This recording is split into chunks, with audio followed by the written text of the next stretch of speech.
1. Bienvenidos a El Apocalipsis, capítulo 3, quinta iglesia, Sardis, la iglesia muerta. La antigua ciudad de Sardis se encontraba ubicada geográficamente al oeste de Asia Menor, a lo que actualmente se le conoce como la provincia de Manisa, Turquía. Esta ciudad se beneficia económicamente por medio de la acuñación de monedas con metales preciosos. La provincia de Manisa, Turquía, actualmente conserva algunas ruinas de esa época, como los baños y las duchas romanas, el templo Artemisa y la antigua sinagoga judía. Para entender por qué a esta iglesia de Sardis le decían la iglesia muerta, primero hay que entender qué significa la palabra muerte. Según los mejores diccionarios de la lengua española, entre esos la RAE, dicen que la muerte significa el fin de la vida, el fin de un ciclo, el fin de la existencia. Pero en este contexto, la muerte es cuando su espíritu abandona su cuerpo y va a Dios, al juicio personal. Entonces, un espíritu más un cuerpo que forman un alma. ¿Y qué significa la palabra alma? Vida. Muchas personas confunden el alma con el espíritu. Y el alma no es lo que va a Dios cuando usted muere, sino el espíritu. Y si ese espíritu tuviera un cuerpo, ahí sí formarían un alma, que significa vida. La Biblia habla desde el Génesis hasta el Apocalipsis este tema de la vida y la muerte. Pero hay en un libro donde usted puede observar, ver ilustrativamente mejor este tema de la vida y la muerte. Y es el libro de Levítico. Entonces, ¿qué significa la muerte? La separación. Y es precisamente lo que está ocurriendo con algunos integrantes de la iglesia de Sardis. Tomen sus Biblias y vayan a Apocalipsis capítulo 3 versículos del 1 al 6. Algunos integrantes de la iglesia de Sardis tenían la fama de estar vivos, de ser una iglesia viva y próspera ante la vista humana, o sea que apariencia nada más. Pero ante los ojos de Jesucristo, algunas personas de esta iglesia estaban muertos espiritualmente. Aquí hay una pregunta muy importante. La iglesia que tiene más cantidad de personas, la más grande, ¿está más viva que una iglesia pequeñita en número de personas? Y la respuesta para mí es no. ¿Por qué? Porque aquí no se está hablando de la cantidad, sino de la calidad. No se está hablando de la masa, sino de la energía. No se está hablando simplemente de irse a congregar a una iglesia, sino de hacerlo con la mayor disposición.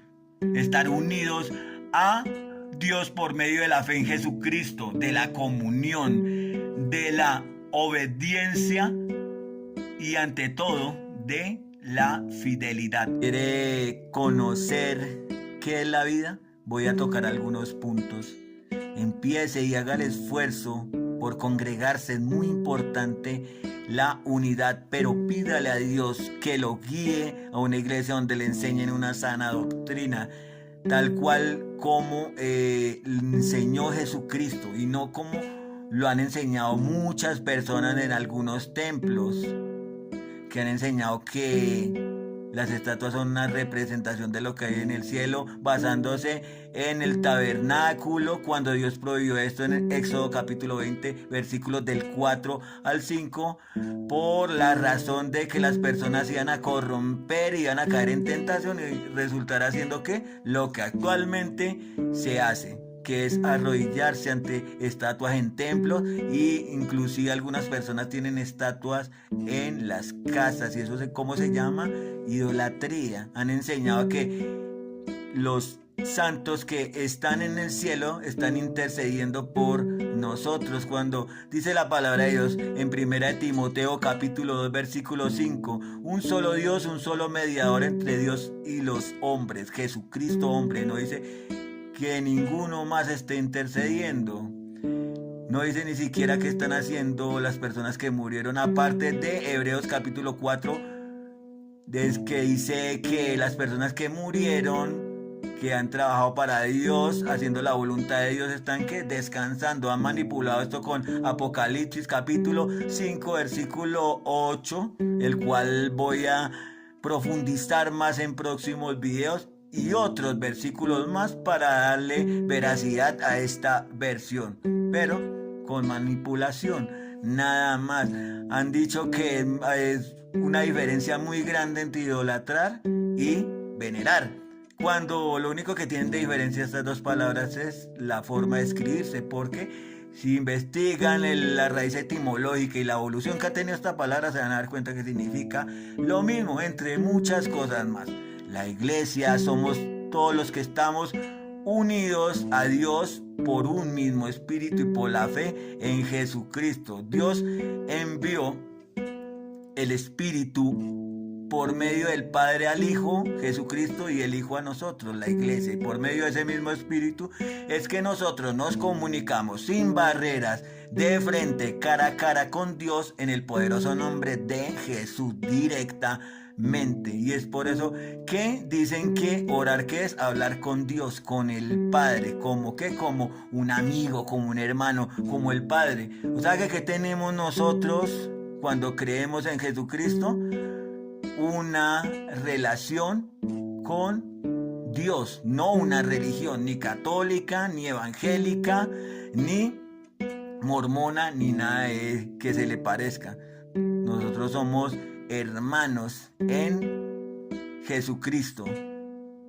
¿Por qué? Porque somos hijos de Dios, porque hacemos la voluntad de Dios con una verdadera doctrina, tal cual como la enseñan en la palabra de Dios, y la ha enseñado nuestro mayor ejemplo, Jesucristo.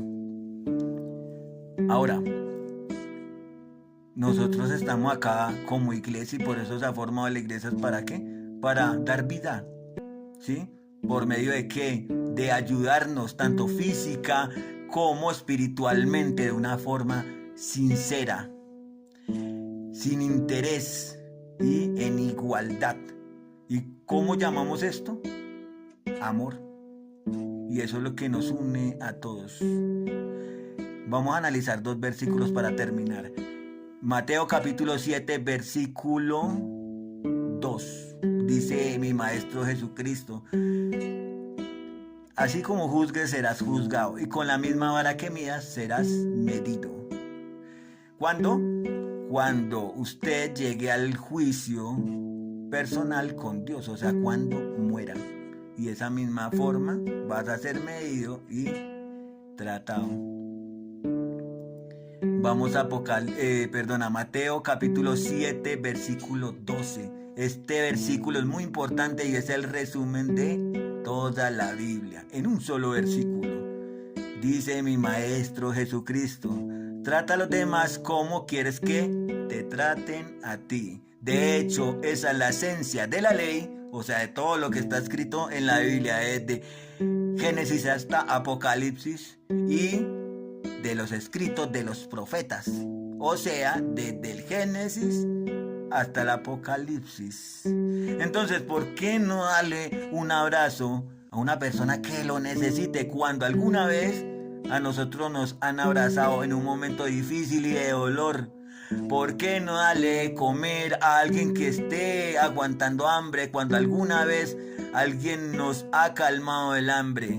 ¿Por qué no darle hospedaje a alguien que necesite, esté durmiendo en la calle, cuando alguna vez alguien nos ha abierto las puertas de su casa? Y todo eso ha pasado en mi vida, porque lo he vivido, porque sé que es quedarse en la calle, sé que es aguantar hambre, sé que es estar pasando en un momento doloroso. Pero ¿sabe qué pasó? Que Dios en su infinita misericordia me mostró que era la vida, la cual entiendo ahorita, y entiendo por qué Dios creó una iglesia. ¿Ya? Entonces todo eso significa vida. ¿Ya? ¿Qué es la vida? La unidad. Y como decía anteriormente, ¿qué es la muerte? La separación. Y en este caso, mientras respires y tengas vida, ¿qué es la muerte? La separación de Dios. No importa que no le hagas daño a nadie y tengas buenos principios morales de vida, pero hay unos principios más grandes y de vida eterna y en abundancia, y son los principios los cuales aprendemos por medio de lo que nos enseña Dios en su palabra, o sea, en la Biblia, y por medio de lo que enseñó, que significaba la ley, el cumplimiento de la ley, Jesucristo. Este es el quinto periodo de la iglesia, la muerte espiritual. No se pierdan el próximo video. Carta a la iglesia de Filadelfia, la iglesia viva.